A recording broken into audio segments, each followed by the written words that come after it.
अब हम एक्सरसाइज 3.3 को सॉल्व करते हैं और इसका क्वेश्चन नंबर 1 है इवेलुएट द फॉलोइंग डिटर्मिनेंट्स। इसका पार्ट नंबर 1, ये 3x3 मैट्रिक्स का एक हमें डिटर्मिनेंट इस तरह डिटर्मिनेंट फॉर्म में गिवन है, हमने इसको सॉल्व करना है। इवेलुएट का मतलब है सॉल्व करो। सॉल्व किस तरह से होता है 3x3 का मैट्रिक्स।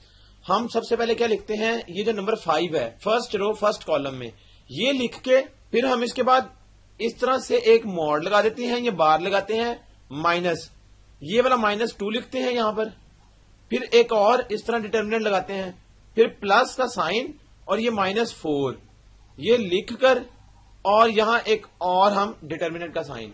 अब ये डिटर्मिनेंट में क्या लिखते हैं, गौर करें। जब 5 था तो 5 वाला कॉलम और 5 वाली रो छोड़कर जो बचेगा वो हम लिखेंगे। ये -1 है, -3 है, 1 है और 2 है। इसके बाद अब -2 की बात की गई तो -2 वाला कॉलम और -2 वाली रो छोड़कर बचेगा क्या, 3 -3 -2 और 2।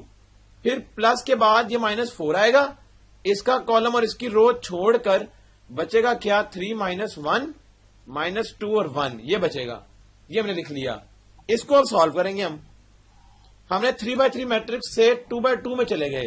2x2 को हमें डायरेक्ट सॉल्व करना आता है कि इसका डिटर्मिनेंट कैसे निकलता है। 5 इंटू, अब इसका डायरेक्ट डिटर्मिनेंट देखते हैं, 2 इंटू -1 -2, फिर आगे माइनस का साइन, ये -3 और इंटू 1 -3 और ये इसकी ब्रैकेट माइनस माइनस प्लस 2, फिर ब्रैकेट 3 इंटू 2 6, आगे माइनस का साइन आता है जो फॉर्मूले का, -3 इंटू -2 6 ये आ गया, फिर आगे माइनस का 4, फिर bracket 3 into 1 3 minus -2 into -1 plus का 2 ये आ गया। इसके बाद ये आ गया 5 इंटू माइनस माइनस प्लस का 3 और माइनस का 2 तो प्लस का 1 आ गया, फिर ये 6 और 6 कैंसिल हो सकते हैं तो ये 0 आ गया, -3 -2 होता है 1 इंटू 4 4। इसके बाद गौर करें 5 -4 तो 1 आ गया इस डिटर्मिनेंट का आंसर। तो सिंपली हमने 3x3 मैट्रिक्स का डिटर्मिनेंट इस तरह से निकालना है। इसके बाद हमारे पास आता है एक और क्वेश्चन नंबर 5 और इसमें यह कहता है without expansion verify that part 1, यानी उसने कंडीशन लगा दी है कि अब ये 3x3 मैट्रिक्स को एक्सपेंड नहीं करना और बताना यह है कि क्या ये बराबर है किसके, 0 के। ये कंप्लीट पार्ट है, पार्ट नंबर 1।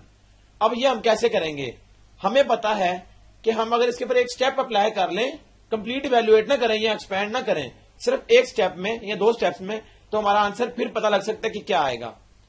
अब इस डिटर्मिनेंट का आंसर 0 इसने कहा है कि शो करो, प्रूव करो। ये कैसे होगा, हमें एक चीज नजर आ रही है कि ये 1 1 1 ये पूरा कॉलम 1 1 का है। अगर एक और कॉलम 1 1 का आ जाए तो इसका मतलब है कि जब 2 कॉलम किसी भी मैट्रिक्स में 1 1 के आ जाएं या 2 रोज आ जाएं तो उसका डिटर्मिनेंट 0 के बराबर होता है। ये डिटर्मिनेंट की प्रॉपर्टी है, ये अप्लाई हो सकती है। लेकिन उसके लिए हम क्या करेंगे, हम अगर ऐसे करें C1 प्लस C2, अगर हम ये कर लें यानी कॉलम 1 को ऐड कर लें कॉलम 2 के साथ, तो रिजल्टेंट क्या आएगा, जब कॉलम 1 में ऐड करेंगे कॉलम 2 तो चेंज कॉलम 1 में आता है, यानी हमने कॉलम 1 में लिखना है। तो ये आएगा alpha plus beta plus gamma, ये आ गया कॉलम 1। नीचे क्या आएगा, beta plus gamma plus alpha, order में लिखें तो ये भी alpha plus beta plus gamma. तीसरे में आएगा alpha plus beta plus gamma, क्योंकि ये तीनों सेम नहीं है, अल्फा बीटा गैमा 3 है तो हमने ऑर्डर में लिख लिया इस तरह। इसके बाद कॉलम 2 एज इट इज रहेगा, गैमा प्लस अल्फा और अल्फा प्लस बीटा, और लास्ट में 1 1 1। तो ना कॉलम 2 को हमने छेड़ना है ना 3 को, कॉलम 1 में सिर्फ चेंज आया। अब हम क्या करेंगे, अब हमें एक चीज नजर आ रही है, अगर हम कॉलम 1 में से alpha plus beta plus gamma ये अगर हम कॉमन निकाल लें कॉलम 1 में से तो बचेगा क्या, सिर्फ 1 1 1।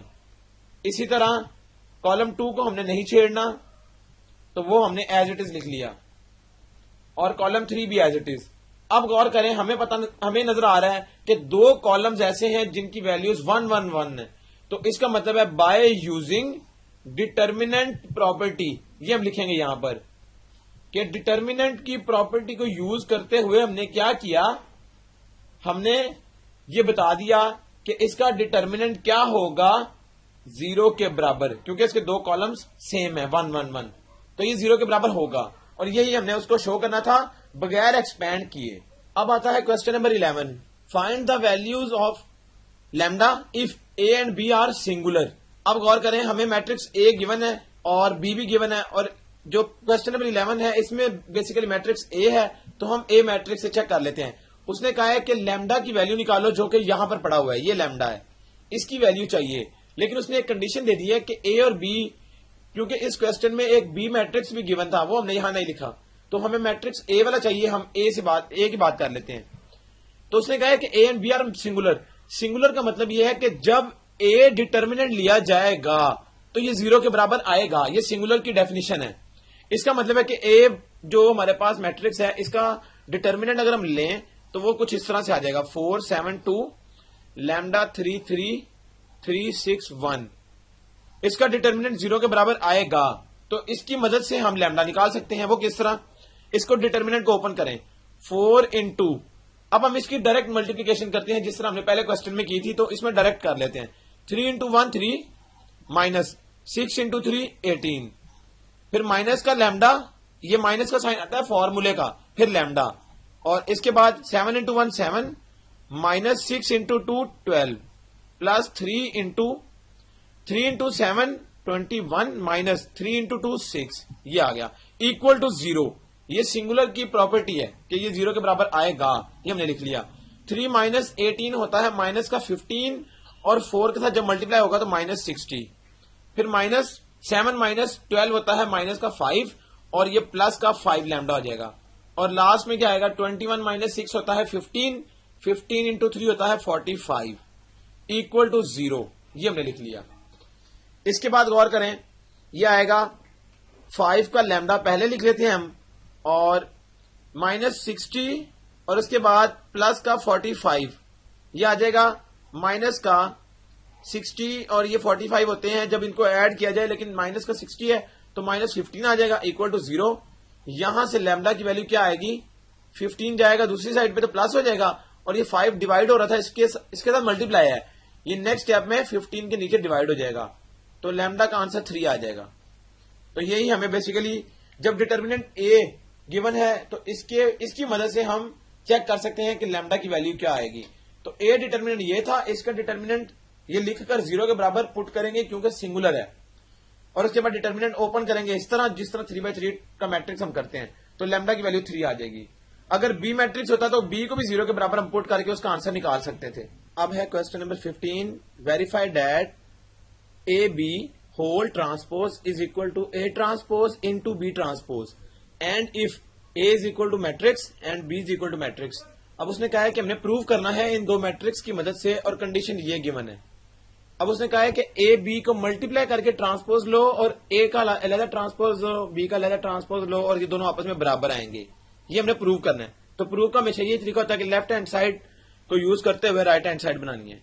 तो लेफ्ट हैंड साइड क्या है, ए बी होल का ट्रांसपोज, यानी ए और बी को मल्टीप्लाई करना है। तो ए बी मल्टीप्लाई होके क्या आएंगे, गौर करें, इसका रिजल्टेंट ये तरह आएगा 1 into 1 1 plus minus 1 into 3 minus 3 plus 2 into 0 0, इसी तरह 1 इंटू 1 1 माइनस 1 इंटू 2, ये प्लस का साइन आगे आएगा, फिर माइनस 2, फिर प्लस 2 इंटू माइनस 1 माइनस 2, ये आ गया। इसके बाद 0 into 1 0 plus 3 into 3 9 plus 1 into 0 0, इसके बाद 0 into 1 0 plus 3 into 2 6 minus 1 into 1 1, तो ये आ गया मैट्रिक्स मल्टीप्लाई करके। इसके बाद ये आ गया 1 माइनस 3 माइनस का 2 minus 2 minus 2 minus 4 plus 1 minus 3, फिर ये नीचे 9, और ये आ गया 6 माइनस 1 5, ये इसका मैट्रिक्स आ गया। अब ये है ए बी, हमें चाहिए ए बी का ट्रांसपोज, और ट्रांसपोज के लिए हम क्या करते हैं, जो रो है वो कॉलम बन जाएगी, फर्स्ट रो फर्स्ट कॉलम बनेगा।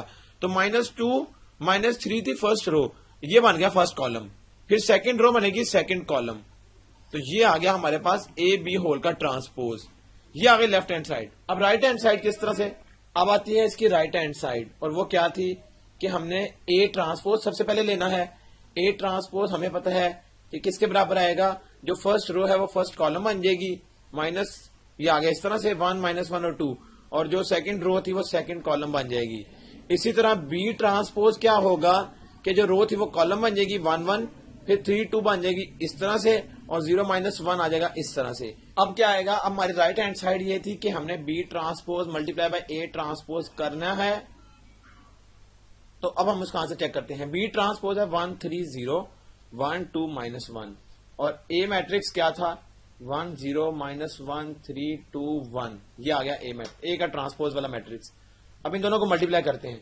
मल्टीप्लाई क्या आएगा, 1 × 1 1, 3 × -1 -3, 0 × 2 +0, ये तीनों आपस में ऐड हो रहे हैं। इसके बाद 1 × 0 0, 3 × 3 9, 0 × 1 0, 1 × 1 1, -2 × -1 -2, -1 × 2 -2, फिर 1 × 0 0, +3 × 2 6, -1। तो ये आ गया मैट्रिक्स इस तरह से। अब अगर इसको सॉल्व करें तो क्या आएगा, ये आएगा -2, यहां आ जाएगा 9, ये आएगा -1 -4 और 1 -5, -4 और 1 -3, और 6 -1 5। तो ये आ गया मैट्रिक्स। अब गौर करें, क्या ये मैट्रिक्स जो राइट हैंड साइड आई है ये बराबर नहीं है लेफ्ट हैंड साइड के, जो कि ये थी। तो लेफ्ट हैंड साइड और राइट हैंड साइड आपस में बराबर हो गई, और यही हमने इस क्वेश्चन में बेसिकली प्रूव करना था। यहां तक एक्सरसाइज 3.3 जो है, जिसके क्वेश्चंस हमने कर लिए हैं, कुछ रिमेनिंग क्वेश्चंस इसके आपने खुद सॉल्व कर लेने हैं। टेक्निक आपने सीख ली है, इसी को अप्लाई करते हुए बाकी एक्सरसाइज इसकी सॉल्व हो जाएगी।